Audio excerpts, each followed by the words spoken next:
Ya, teman-teman, bertemu lagi dalam video tentang aplikasi statistik untuk statistik inferensia. Ya, dalam video kali ini kita akan melihat dasar dari bagaimana cara melakukan pengujian hipotesis. Kemudian apa langkah-langkah yang harus dilakukan. Terus kemudian salah satu langkah yang paling penting itu adalah membuat hipotesis. Ada istilahnya hipotesis nul dan hipotesis alternatif. Apa sih perbedaan keduanya, kemudian statement seperti apa hipotesis nul itu, dan statement seperti apa yang alternatif.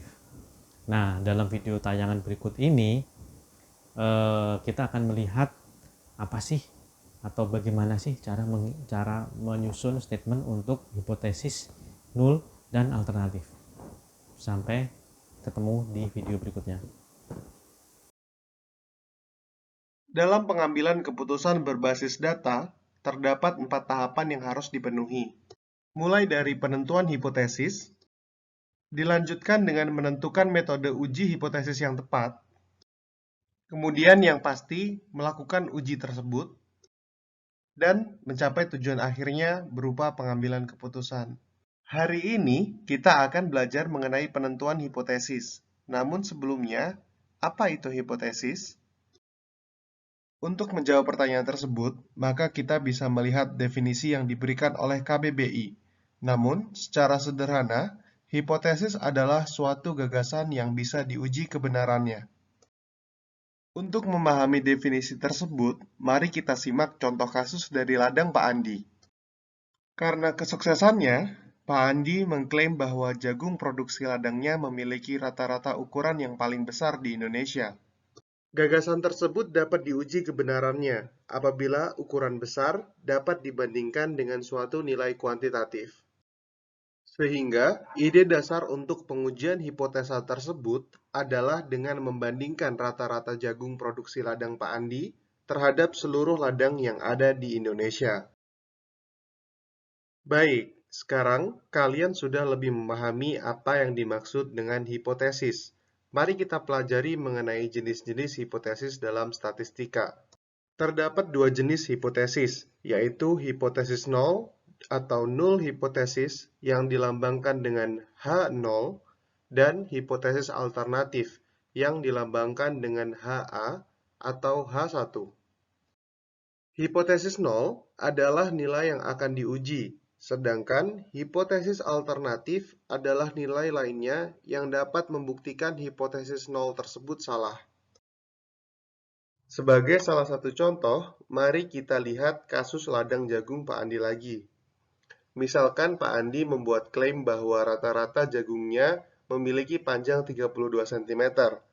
Maka, hipotesis nol dapat ditetapkan 32 cm. Sedangkan nilai hipotesis alternatifnya adalah nilai selain 32 cm. Untuk membuktikannya, produksi jagung Pak Andi harus diukur melalui metode sampling. Apabila hasil rata-rata yang didapatkan mendekati klaim, maka hipotesis nol dapat diterima. Namun, apabila terlalu jauh, maka nilai hipotesis nol harus ditolak.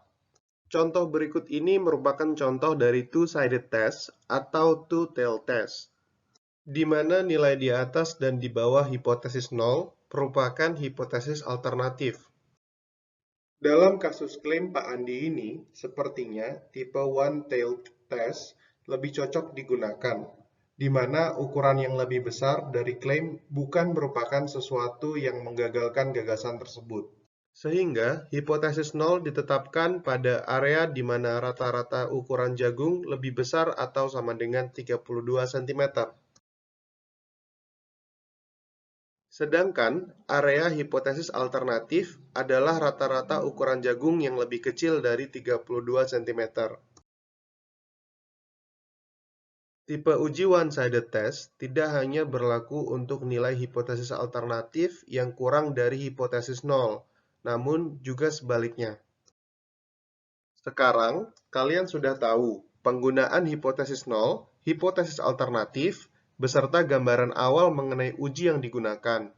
Perlu diingat bahwa hasil tes ini dapat digunakan untuk menilai suatu populasi tertentu apabila ukuran sampel dinilai sudah mencukupi. Dalam pembelajaran selanjutnya, kita akan coba melakukan tes pengujian hipotesis. Sampai jumpa kembali. Oke teman-teman, bagaimana setelah melihat video yang tadi? Apakah sekarang sudah lebih jelas apa yang dimaksud dengan hipotesis nul dan hipotesis alternatif? Perbedaannya apa sih? Oke, kalau misalkan belum, mari kita ulang lagi. Kita lihat ke materi-materi yang sudah ada di dalam syarat tertulis, atau maupun bisa juga melakukan kuis supaya bisa lebih tahu bagaimana cara kita menyusun statement untuk nul, hipotesis, dan alternatif.